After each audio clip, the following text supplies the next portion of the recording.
Hey, architecture firm owners and emerging leaders. Get ready for unparalleled insight into the development of a world-class architecture firm and a worldwide organization driving the digital transformation of the design and construction industry. With Build Smart, the podcast that's changing how our profession operates. We share the incredible stories behind innovation in the building industry with my friend and co-host, Patrick McLeamy, FAIA, former CEO of the international architecture firm, HOK. You know, Yamasaki's office or firm lasted during his lifetime. And when he passed away, I think that was the end of the Yamasaki office. Helmut did not want that. He wanted a firm that would live out and grow beyond the founders. In Season 1, discover the untold stories behind HOK's meteoric rise, from 150 employees in St. Louis to a powerhouse with over 1,900 staff members and 27 offices worldwide. You know, they weren't as polite as the Kojima people. That was just boom. And anytime you have a creditor, whether it's Kojima or the bank, that wants their money, unless you can raise money someplace else, you are out of business. Bankrupt. And hold on tight for Season 2, where Patrick takes us on a new adventure as chairman of Building Smart International, shaping the future of digital transformation in the design, construction, and operation of built assets. Ian Howell, Ken Harold, and I, Ken was my technical representative from HOK. The three of us took a tour of Europe of 5 cities in 5 days. Very busy time. Simply follow the link in the show notes to subscribe to Build Smart now and uncover lessons that will transform you and your architecture firm.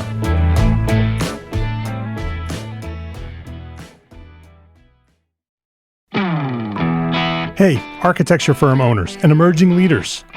Get ready for unparalleled insight into the development of a world-class architecture firm and a worldwide organization driving the digital transformation of the design and construction industry. With Build Smart, the podcast that's changing how our profession operates. We share the incredible stories behind innovation in the building industry with my friend and co-host, Patrick McLeamy, FAIA, former CEO of the international architecture firm, HOK. You know, Yamasaki's office or firm lasted during his lifetime. And when he passed away, I think that was the end of the Yamasaki office. Helmut did not want that. He wanted a firm that would live out and grow beyond the founders. In Season 1, discover the untold stories behind HOK's meteoric rise, from 150 employees in St. Louis to a powerhouse with over 1,900 staff members and 27 offices worldwide. You know, they weren't as polite as the Kojima people. That was just boom. And anytime you have a creditor, whether it's Kojima or the bank, that wants their money, unless you can raise money someplace else, you are out of business. Bankrupt. And hold on tight for Season 2, where Patrick takes us on a new adventure as chairman of Building Smart International, shaping the future of digital transformation in the design, construction, and operation of built assets. Ian Howell, Ken Harold, and I, Ken was my technical representative from HOK. The three of us took a tour of Europe of 5 cities in 5 days. Very busy time. Simply follow the link in the show notes to subscribe to Build Smart now and uncover lessons that will transform you and your architecture firm.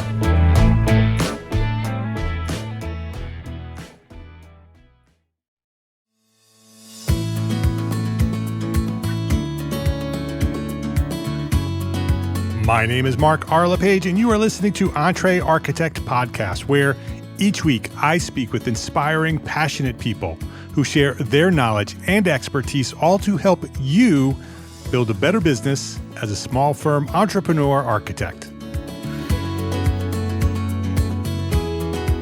Trevor Abramson, welcome to Entre Architect Podcast.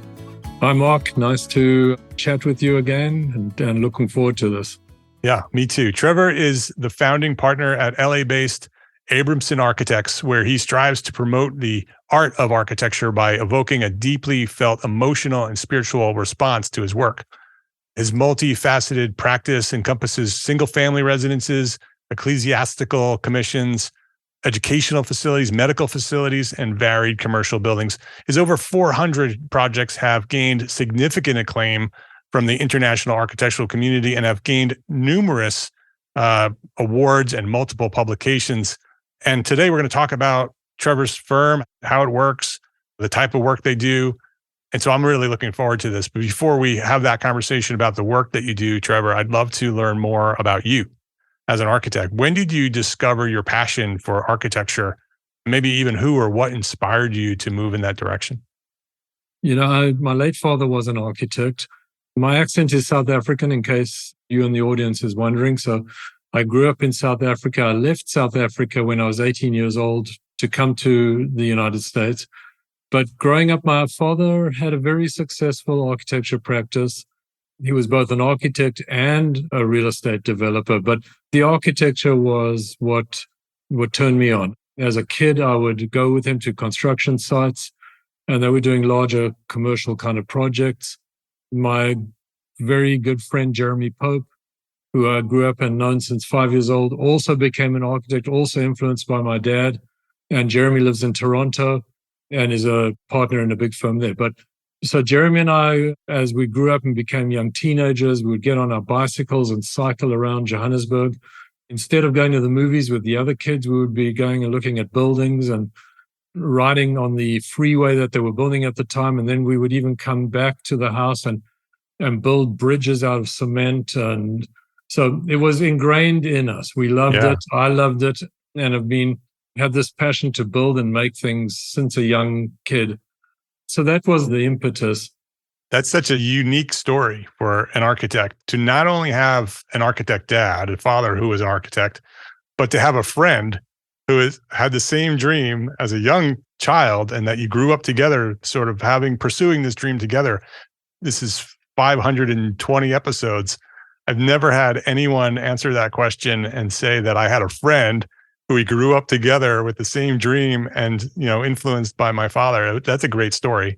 It is. And Jeremy openly says that it came from hanging around my dad and what we were doing. That must have been so much fun to have sort of a partner in crime in architecture to sort of do those things that, other kids probably weren't interested in doing. It was a lot of fun. And, we were always building, from tree houses to, if there was a pile of sand outside the house during construction, we were carving tracks and raceways in it for golf balls, or whatever we could make and do as a kid, we were doing. Then into our teenage years, we evolved into more art endeavors as well. We remodeled our bicycles, made them into whatever we could do to build. We scrapped together, and I still love tinkering and doing stuff today. It's in the blood. So and you're still friends with Jeremy? We're still very good friends. That's great. Even though we live a few thousand miles apart, we see each other often, and it's a natural fit. So, and then along the way, I had a few other mentors. When I came to LA and I went to USC, actually, it's kind of a fun story. I don't know what it has to do with running a practice, but my father left the country ahead of the family, like 3 months ahead, and just drove over to USC, met Maxine McCarty, who was head of admissions in the architecture school or whatever, and gave her all my stuff and signed me up. So I was going to USC. These days with the kids, they're doing college tours and this and that. Right. And I was just said, you're going to USC, and that was it. So I went to USC. I'm in the middle of that right now with my daughter. I have two sons who've graduated, and my daughter is in the middle of that college tour experience. So it would be nice to be able to just, here's where you're going. Here's what you're going to do. It's going to work. That's it. And, as a new immigrant, we accept the challenge. And I went and I did well there. And from USC, I went there. I did make a choice to go to grad school and went to Columbia, New York, and studied there, lived and worked in New York for about 3.5 years.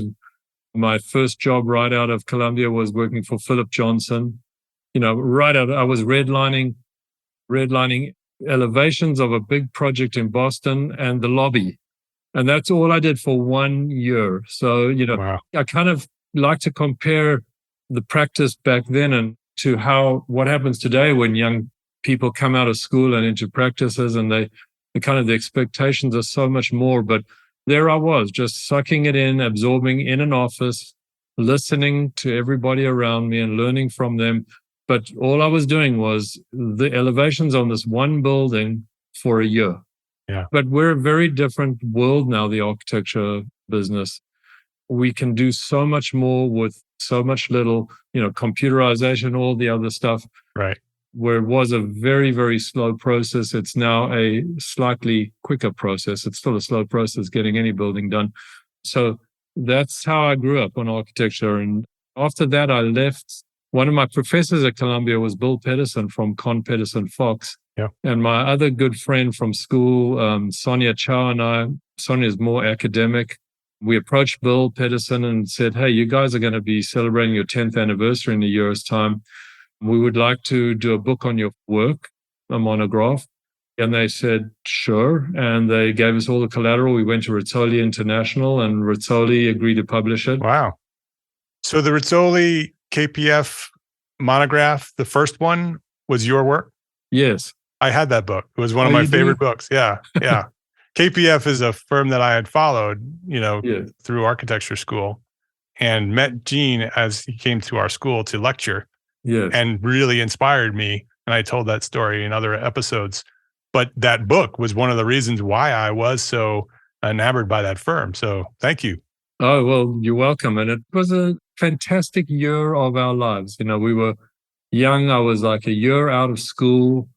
And there we had full access to all the partners in this big firm. We could. What inspired you to pitch that idea? Was that an idea that somebody else gave to you, or was it just? No, just Sonia, who was more academic inclined, and I don't know. We were happy in our jobs anyway. I was very happy. In fact, Johnson was very upset when I left. I was doing well there, and sure.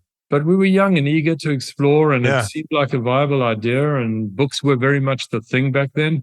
Yeah. And so spending a year there with full access to all the partners, asking them any questions. I was in Gene Con's office chatting away and Bill Pedersen, of course. And I learned so much about running a firm. Yeah. About designing a building. What a great experience.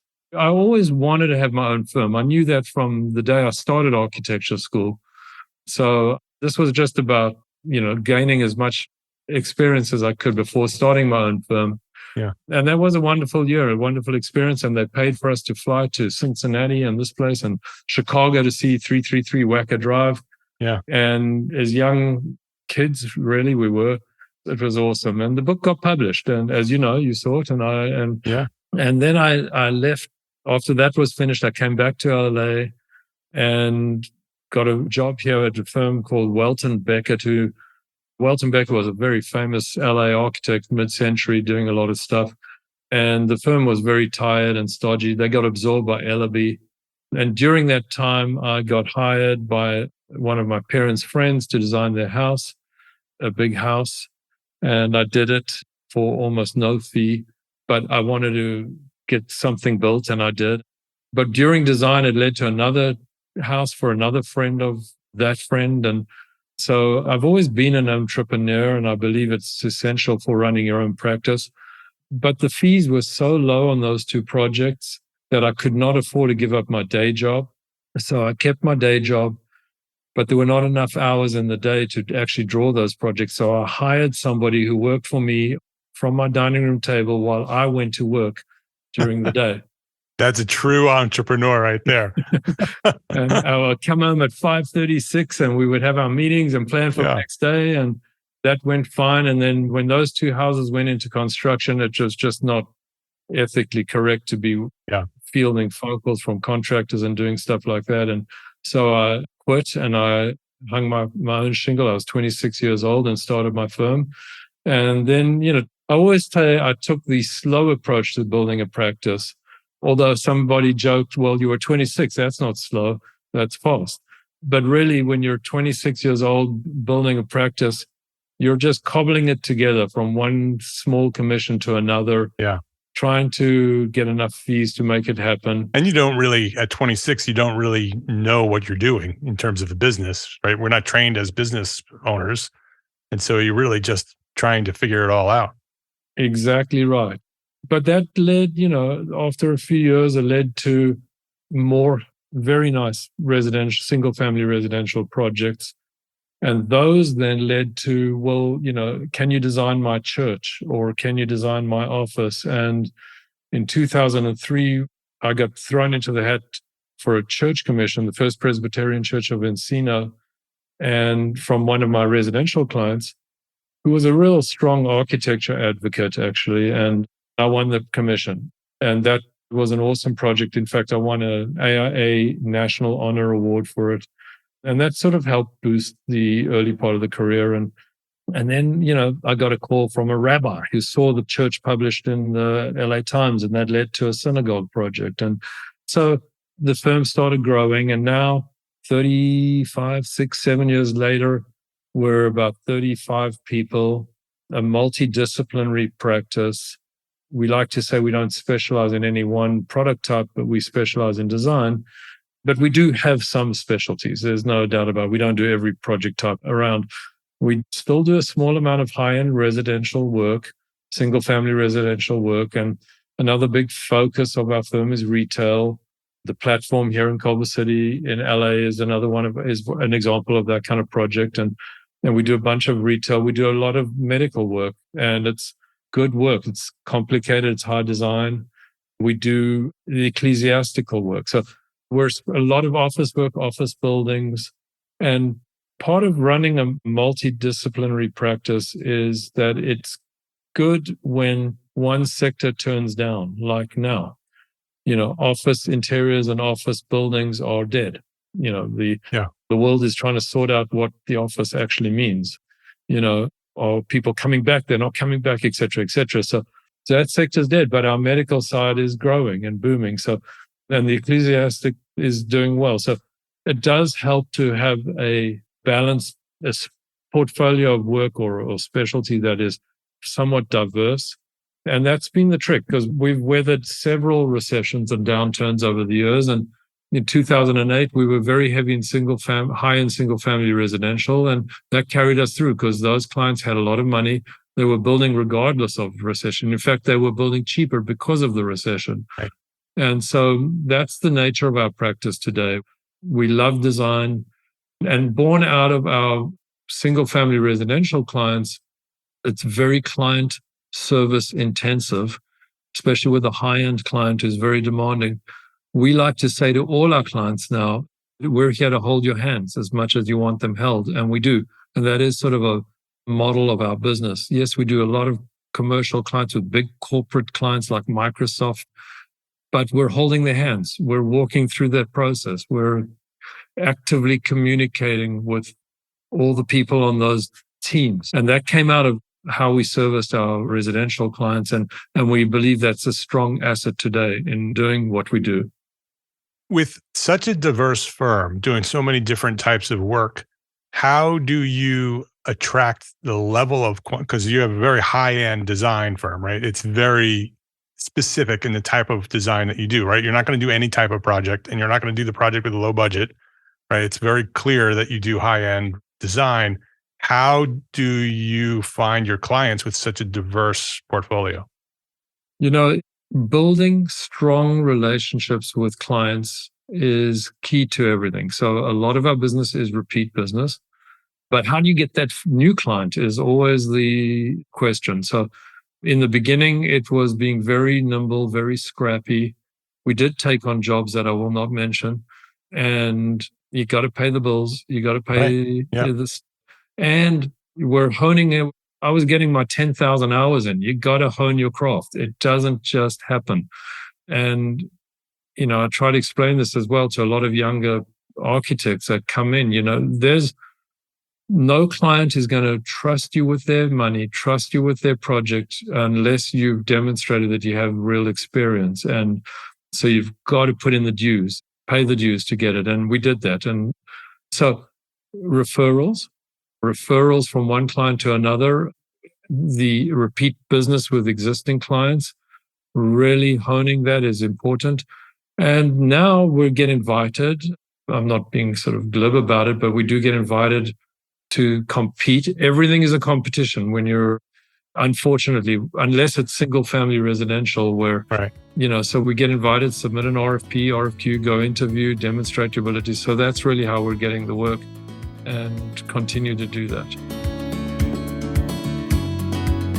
Let's take a quick break to say thank you to our sponsors for their support of this episode. Accurate data is crucial, especially in today's business environment. Outdated and inaccurate data leads to turnarounds, delays, and rising costs. With supply chain and staffing issues, these costs and delays can multiply. That's why a resource like arcat.com is so important. Arcat works with manufacturers to keep their data up to date and accurate, and offers it to you easily, accessible, and free. Use Arcat's powerful search engine to find what you need fast and download it right there on their site without needing to pay for anything. It's free. You don't even have to register. So go try arcat.com today. That's ARCAT.com. Unlock your full potential as an architect business owner at EntreArchitect Network. Since 2013, EntreArchitect has been the premier membership community designed exclusively for small firm entrepreneur architects like you. Join a vibrant community of like-minded professionals and gain access to a wealth of resources, mentorship, and support. From comprehensive courses to expert guidance, EntreArchitect Network equips you with the necessary tools to thrive in your career. Master business strategies, enhance your marketing techniques, and excel in project management, all while fulfilling your continuing education requirements along the way. Break free from the isolation and connect with a supportive network that understands the unique challenges that you face as an architect business owner. Whether you're a startup architect or a seasoned professional looking to make a difference, join us, and we will help you elevate your career, boost your confidence, and unlock opportunities for your architecture firm. When our community of entrepreneur architects is linked and leveraged as one, there's no limit to the impact that we can have on the world. Visit EntreArchitect.com today and become part of our thriving network. Unleash the full potential of your architecture business. Join EntreArchitect Network today, the premier global business organization for small firm architects. Learn more at EntreArchitect.com. I think with design-intensive firms that are successful, there's a lot to be said for the skill of design, right? That you've built a brand of high design, right? And people come to you for high design. And every architect wants to have a design-intensive firm. But honestly, not every architect should have a design-intensive firm, right? We're not all, highly skilled in high-end design. And so that's a very important piece of your brand, is that they know that when they come to you, that they're going to get a very unique, highly designed piece of architecture. And there are others who try to do that too and can't understand why they can't succeed by building a brand around design. It's most likely because they don't have the skill at that level to do that. 100% correct. There's a big difference between a good design firm like ours and the star architects. Okay, we're like Frank Gehry and et cetera, or Zaha Hadid or whatever. We're not star architects, but we have a very good reputation. And a part of our brand is delivering a really good product with high service, to the client. So, and that's done well for us. We really help our clients at key moments of change in whatever they're doing. If they're a corporation and they need a new office, a new headquarters, or they're a synagogue or a church that wants you. These are key moments of change, and we shepherd them through that. And then we're very deliberate in our design process, as you could say every architect is, but not every architect is. There's no question about it. And so we're very good listeners. Yeah, we have a bit of an ego. Yeah, we have our own agenda that we want to try and ensure that it comes across. And yes, we do have a good idea what we think is right for a project and what would be wrong.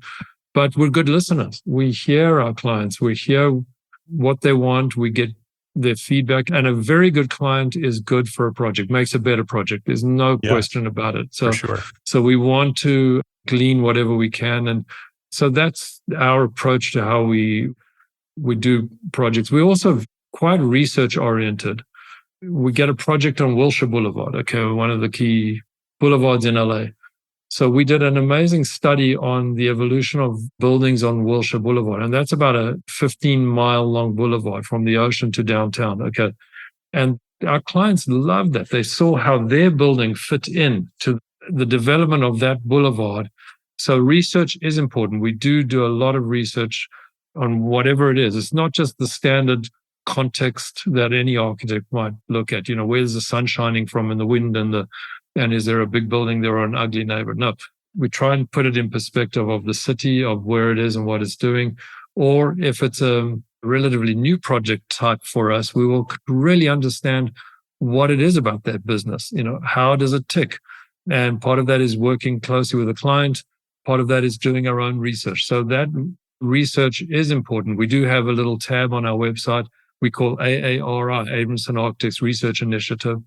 And not every project that has made it to the website, but we try and foster that as well. So it's taking a comprehensive approach to the client and the client's project that moves us in a positive direction with them.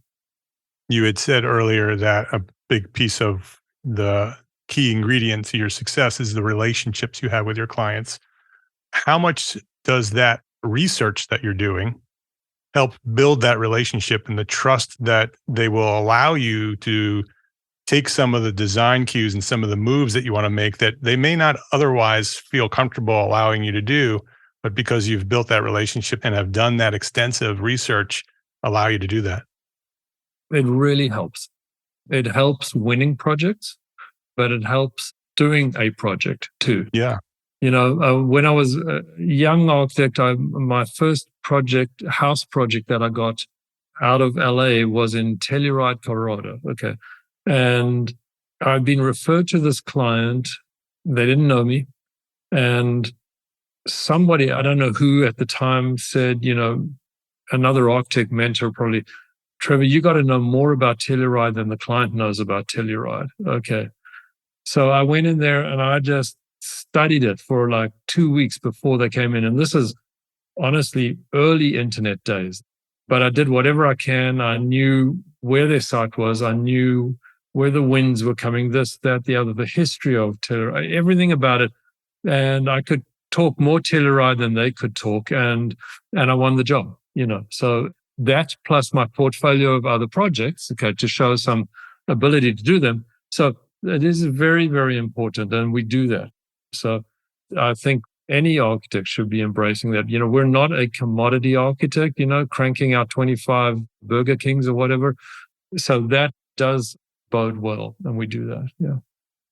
Having done that research for the book at KPF, the monograph, having spent that year within that firm and having that access to the partners at that firm, how much of what you learned during that year can you sort of directly relate to the things that you do today at Abramson?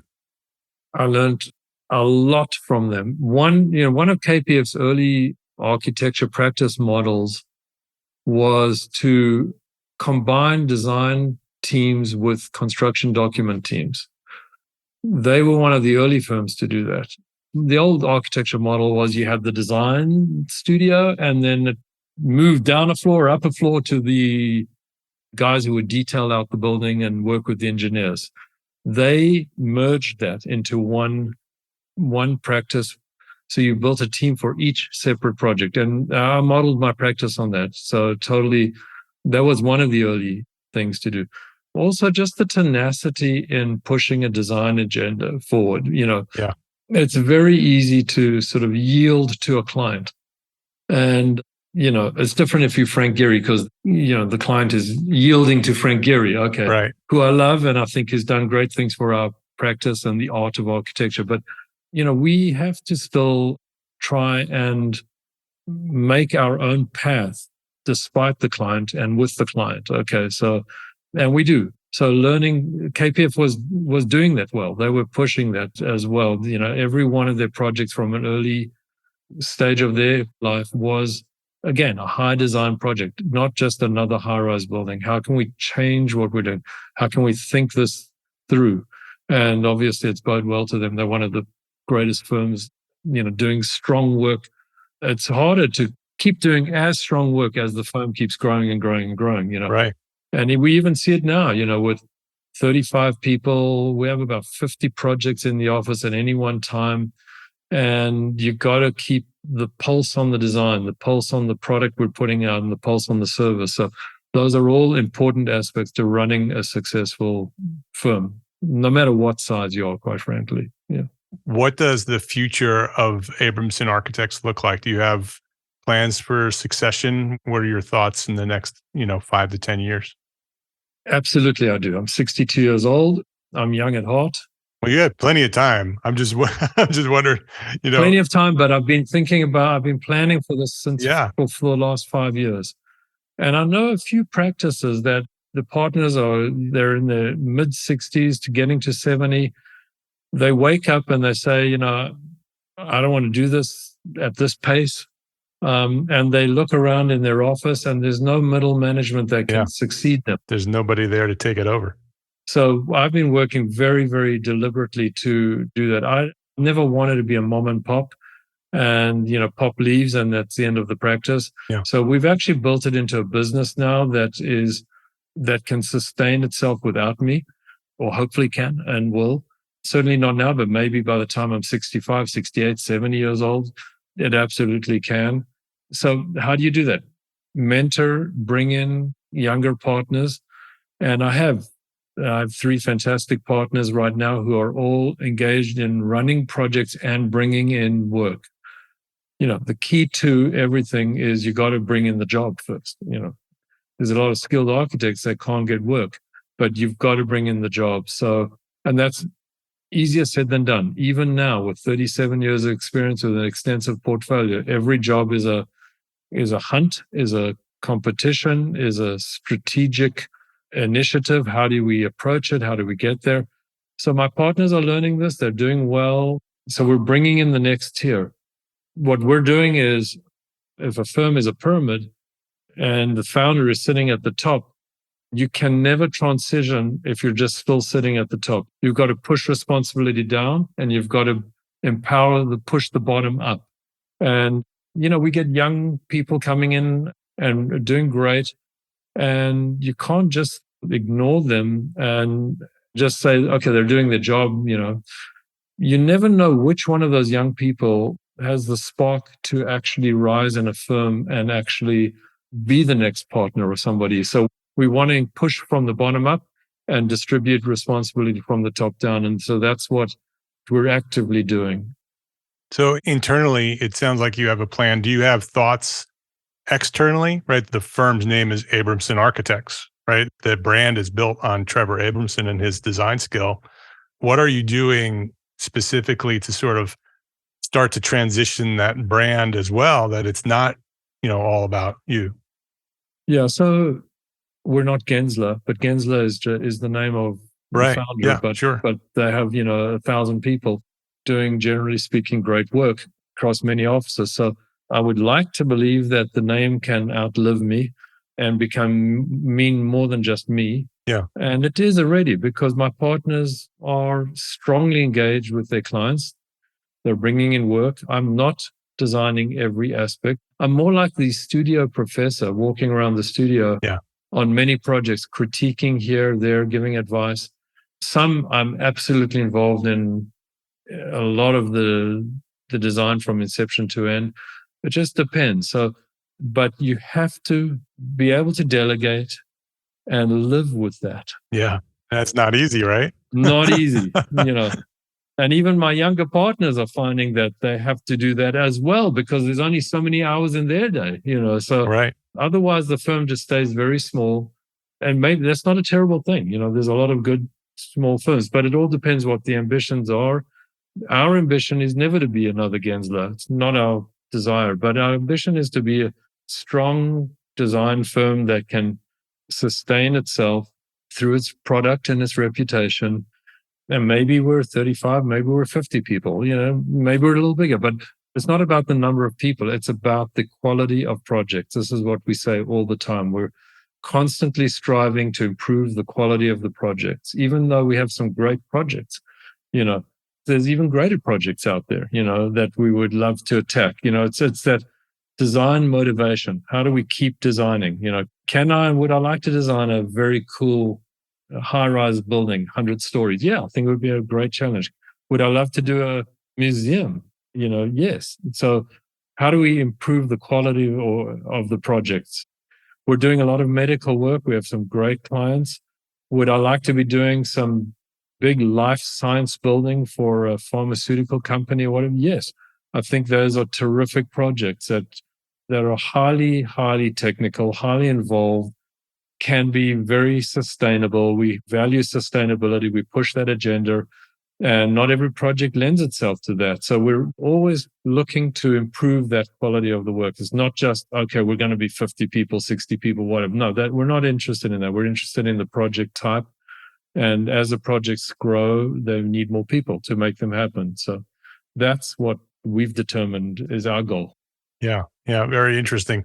As we wrap things up, I'd love to ask you the one question that I ask all my guests. As a business owner, as someone who has started their firm from scratch and has built it into a successful, thriving firm, what would you say to the architects that are listening? What's one thing that a small firm architect can do today to build a better business for tomorrow? Maybe it's one thing, but maybe it's three things.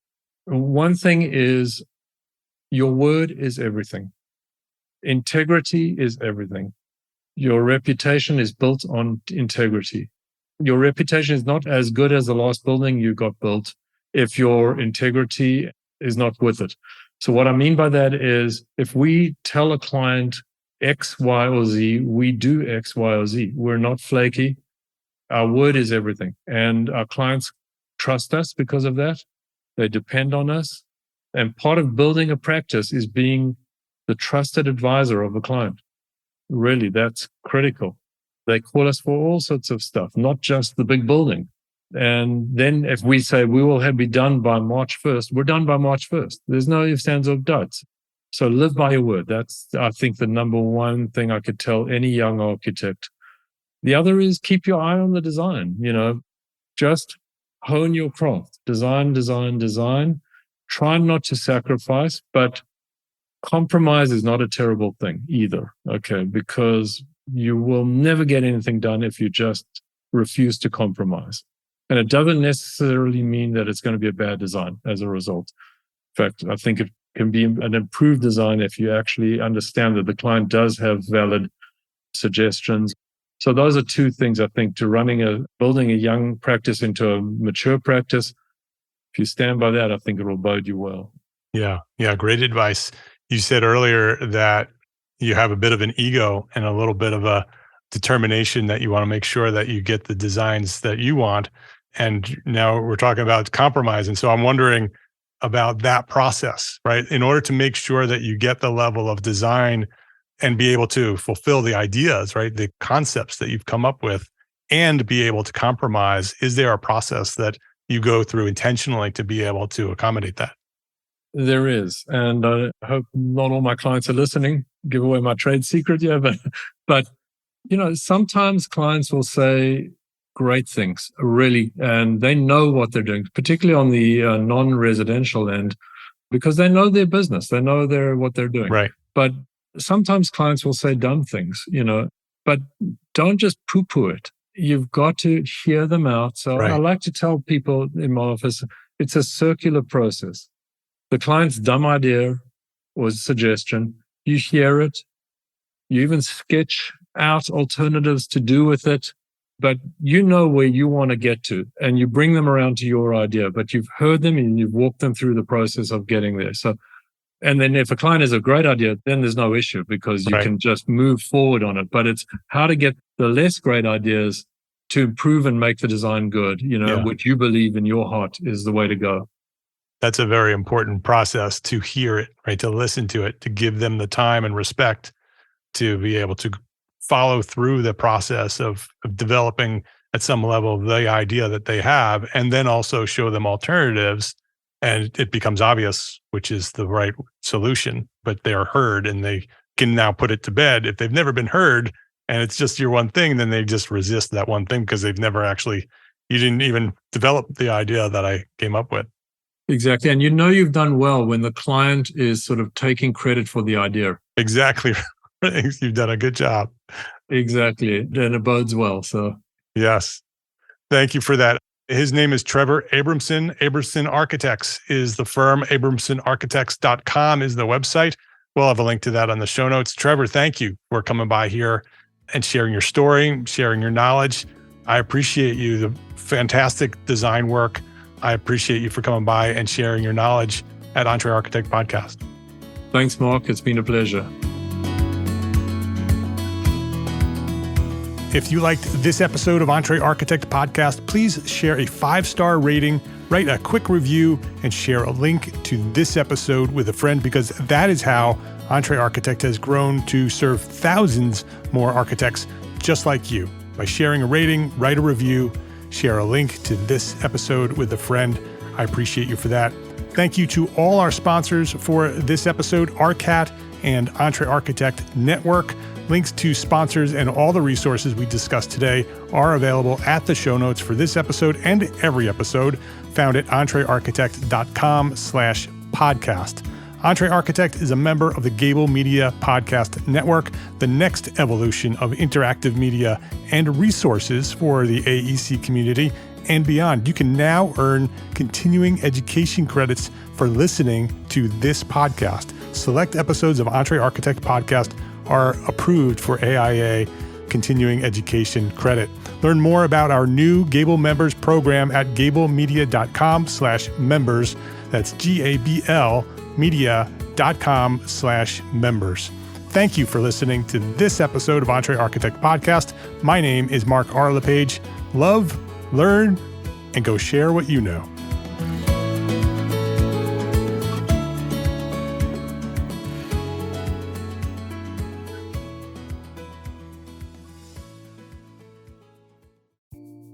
Imagine earning continuing education credits while doing exactly what you're doing right now.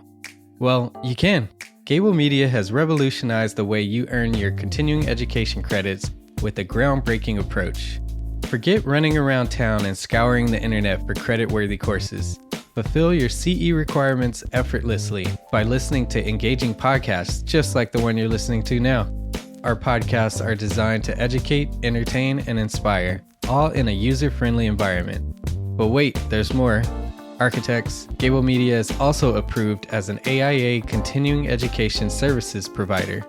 Upon completion, we handle everything, from reporting your hours directly to the AIA to storing your certificates in your personal Gable Media profile for your self-reporting needs. So follow the link in the show notes and start earning your credits in the most innovative and entertaining way possible with Gable Media. Attention architects and creative minds, get ready to supercharge your brand with Build Your Brand, the podcast that's unlocking the secrets of branding success for creatives. Hey there, it's Mark R. LePage, founder of Entre Architect, and I'm inviting you to join my friend, architect marketing expert Jeff Eccles at Build Your Brand podcast, where he explores the captivating stories of the world's top brands and transforms their lessons into powerful moves for small firm architects and creatives like you. In Season 1, Jeff shares the thrilling tale of Southwest Airlines, where he dissects their journey to the summit and distills it into strategies tailor-made for you. It's important to keep in mind that companies like Southwest compete in the real world, just like you, and face real-world challenges, just like you. You might be surprised at how similar those challenges are to the struggles that you grapple with on a day-to-day basis. Don't miss out on your blueprint for success. Subscribe, tune in, and let's build your brand together. You may have noticed that the very best brands in the world are also known for having somewhat unique corporate cultures. That's often the glue that holds everything together when they encounter those rough spots. We don't do it because it inconveniences the passengers to whom we are primarily dedicated, the short haul, frequent flyer. Follow the link in the show notes to subscribe to Build Your Brand today. Remember, no matter the size, the journey's the same. Your brand's journey to the top starts here.